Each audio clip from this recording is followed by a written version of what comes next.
ماں باپ جب اپنے بچوں کی تربیت کا اہتمام کرتے ہیں تو اس میں انہیں 4 باتوں کا خیال رکھنا ہوگا۔ سب سے پہلی بات، ماں کا انتخاب اور باپ کا انتخاب، یعنی عقد سے پہلے طے کریں کہ یہ تسکین حیوانیت کی ادائیگی نہیں ہے بلکہ یہ انسانیت کا فروغ ہے جسے شادی کہا جاتا ہے۔ ماں کا انتخاب اور باپ کا انتخاب یہ اولاد کی تربیت میں ایک بنیادی عنصر ہے۔ صلب کیسی ہے اور رحم کیسا ہے، ورنہ نسل خراب ہو جائے گی۔ تو اب اگر اس کو یوں کہوں کہ تربیت اولاد میں ایک بہت بڑا حصہ ماں باپ کا ہے۔ بچہ ابھی دنیا میں نہیں آیا، تربیت کا نظام شروع ہو چکا۔ تربیت پیدا ہونے کے بعد نہیں کی جائے گی۔ السعید سعید فی بطن امہ والشقی شقی فی بطن امہ۔ سعید اپنی ماں کے شکم سے سعید ہے اور شقی اپنے ماں کے شکم سے شقی ہے۔ اگر آپ دنیا کی تاریخ میں شقی لوگوں کی تاریخ اور ان کا پس منظر اور ان کے خاندانی حالات کو پڑھیں تو ضرور یا ماں کے اندر کوئی عیب تھا یا باپ میں کوئی بڑی کمزوری تھی، جو کبھی صدام بنتا ہے تو کبھی سلمان رشدی بنتا ہے۔ یہاں ماں باپ کے اندر ایک خامی ہے جس کی وجہ سے اولاد ہی ویسی۔ لہذا کہا جاتا ہے کہ اگر کسی جوان میں کسی فرد میں کوئی نیکی دیکھو تو اس کے باپ کو سلام کرو، اس لیے کہ وہاں یہ خوبی تھی جو یہاں منتقل ہوئی ہے۔ یہ تغلیب ایسا ہی ہے، غالباً ایسا ہی ہے بھائی۔ جس ظرف میں آپ مظروف ڈال رہے ہیں تو اگر ظرف ہی نجس ہوگا تو مظروف خود ہی اس سے متاثر ہوگا اور رنگ لے گا اور اثر لے گا۔ لہذا تربیت اولاد کا نظام ولادت کے بعد نہیں ہے، تربیت اولاد کا کام ولادت سے پہلے کا ہے۔ میں اس طرف نہیں جانا چاہ رہا، میں تمہید سے گزر رہا ہوں کہ یہ بچہ دنیا میں آنے کے بعد ناہنجار دکھائی دیتا ہے۔ کچھ سوچیں تو صحیح کہ یہ کیسے ہوا۔ حافظان قرآن جو بچے ہمارے پاس ہیں، اللہ کا کرم ہے کہ اس وقت مکتب اہل بیت سے متعلق ایک بڑی تعداد حافظان قرآن کی ہے۔ اس پاکستان میں بھی سینکڑوں کی تعداد میں قرآن فاؤنڈیشن اور مؤسسہ جمران کی طرف سے اور دیگر قرآنی تحفیظ کے جو ادارے ہیں ان کی طرف سے جو کارکردگی اور خدمت ہے وہ بہت ہی قابل قدر ہے۔ ادھر دوسرے ممالک میں بھی جو بچے حافظان قرآن ہیں، پھر تاریخ میں سید رضی، سید مرتضیٰ، ذرا پوچھیں تو صحیح کہ یہ ایسے ہی سید رضی بن گئے؟ کیا یہ ایسے ہی سید مرتضیٰ کے نام سے مشہور ہو گئے؟ کبھی جن کی ماں نے بغیر وضو کے دودھ نہ پلایا ہو، ان کے بچے جب تاریخ میں نام کماتے ہیں تو کبھی سید رضی کہلاتا ہے، کبھی سید مرتضیٰ کہلاتا ہے، کبھی خوئی کہلاتے ہیں اور کبھی خمینی کہلاتے ہیں۔ صلوات بھیجے محمد وعلى۔ ایک سبب تربیت اولاد میں ماں باپ کا وجود ہے، دوسرا سبب تربیت اولاد میں ماحول۔ یہ رہ کہاں رہا ہے، دوست کیسے ہیں اس کے۔ دوستی بڑا اثر دکھاتی ہے، ہر ایک کو دوست نہیں کہا جا سکتا۔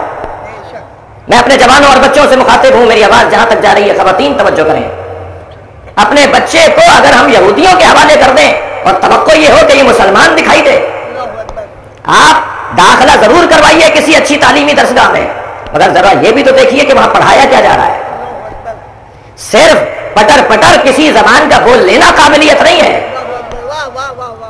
منہ ٹیڑھا کر کر کے کسی زبان کی ادائیگی قابلیت نہیں ہے، بلکہ قابلیت یہ ہے کہ اللہ نے اسے انسان پیدا کیا ہے، ہم اسے انسان رکھیں۔ کہیں ایسا نہ ہو کہ اللہ کا دیا ہوا تو انسان تھا اور ہم نے اسے حیوان بنا دیا، ایک چلتی پھرتی لاش بنا دیا، مردہ بنا دیا اسے۔ لہٰذا ہم اپنی تعلیمی درسگاہوں میں دیکھیں کہ ہو کیا رہا ہے، یہ پڑھایا کیا جا رہا ہے، وہاں نصاب میں کیا پڑھایا جا رہا ہے۔ ماحول، دوست، کن کے ساتھ رہتا ہے، کہاں آتا جاتا ہے، کس سے ملتا ہے۔ ماں باپ اتنے غافل ہو جائیں، کمزوری ماں باپ کی طرف سے ہے، پھر ایک مرحلہ گزر جائے گا تو شاید ہاتھ سے بات نکل جائے اور پھر کسی کے بس کی بات نہ رہے۔ تیسرا مرحلہ اور تیسرا عنصر تربیت کے اندر استاد ہے۔ ماحول علیحدہ ہے، جس سے یہ 1 گھنٹہ ملتا ہے، جس سے یہ چند گھنٹوں میں ملاقات کرتا ہے۔ استاد بچے کی تربیت میں ایک بڑا ضروری پہلو اور رکن ہے. ہر ایک کو استاد نہیں بنایا جائے گا, ہر ایک اس قابل نہیں ہے کہ استاد بن سکے. اگر مجھے اجازت دیں علماء کرام جو مجلس میں بیٹھے, سب سے شاید علم عرفان میں, علم سلوک میں, راہ سلوک میں, معنویت اور روحانیت کی دنیا میں سب سے زیادہ مشکل کام ہی ہے کہ استاد نہیں ملتا. ہر ایک کو وہاں استاد نہیں بنایا جاتا. استاد استاد ہے, وہ جامع ذات ہوتی ہے جسے استاد کہا جاتا ہے. جو اپنے 6 فٹ کے بدن پر اپنے لیے استاد نہ ہو, وہ ان بچوں کے لیے استاد کیا ہو. لہذا بہت مشکل ہے, لیکن بہرحال ڈھونڈنے کی چیز ہے. جوہر جو ہے وہ ڈھونڈنے سے ملتا ہے. اور چوتھی چیز ہے توفیق. ماں باپ بہترین, ماحول بہترین, اساتذہ بہترین, لیکن اللہ کی توفیق شامل حال نہیں ہے. یہ انسان کچھ نہیں بن پائے گا.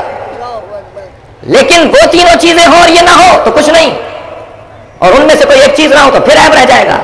تو اب ہمیں ان تینوں چیزوں کا اہتمام خود کرنا ہے. یہ نہیں ہو سکتا. وہ کریم اللہ ہے, وہ رحیم ہے, وہ عادل ہے. وہ یہ نہیں ہو سکتا کہ ماں باپ بھی معیاری ہو, ماحول بھی اچھا ہو, اساتذہ بھی اچھے ہوں اور اللہ کی طرف سے توفیق نہ ہو.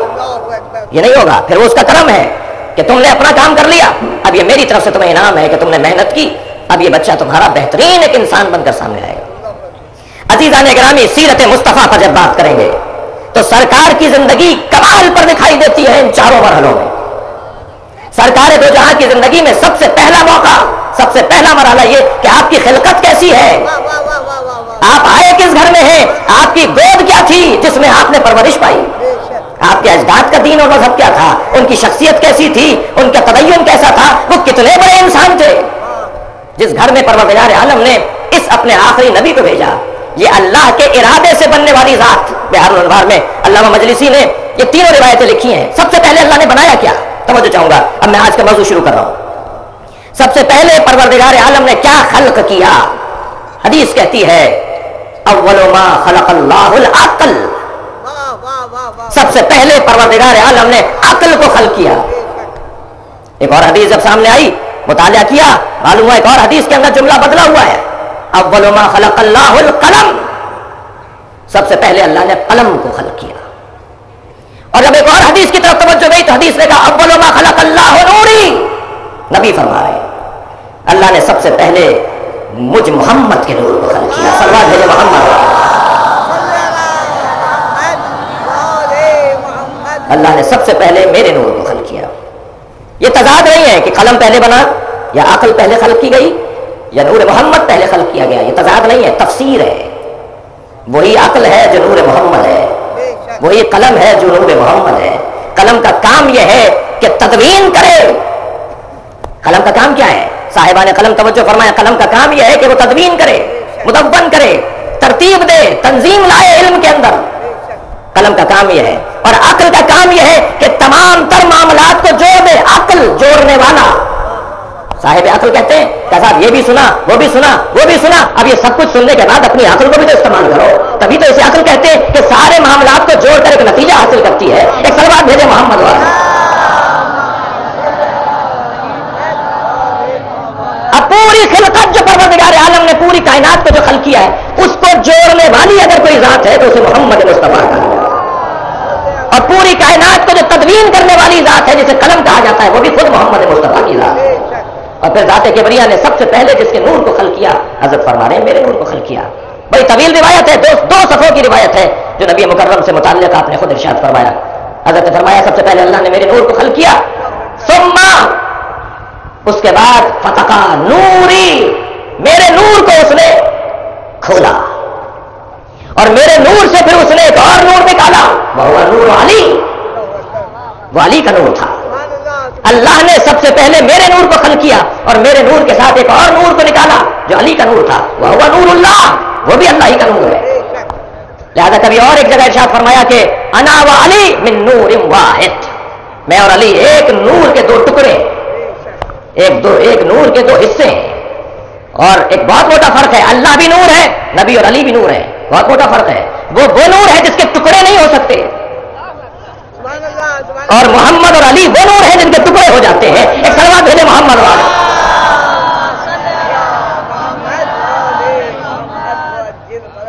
اور پھر فرماتے ہیں کہ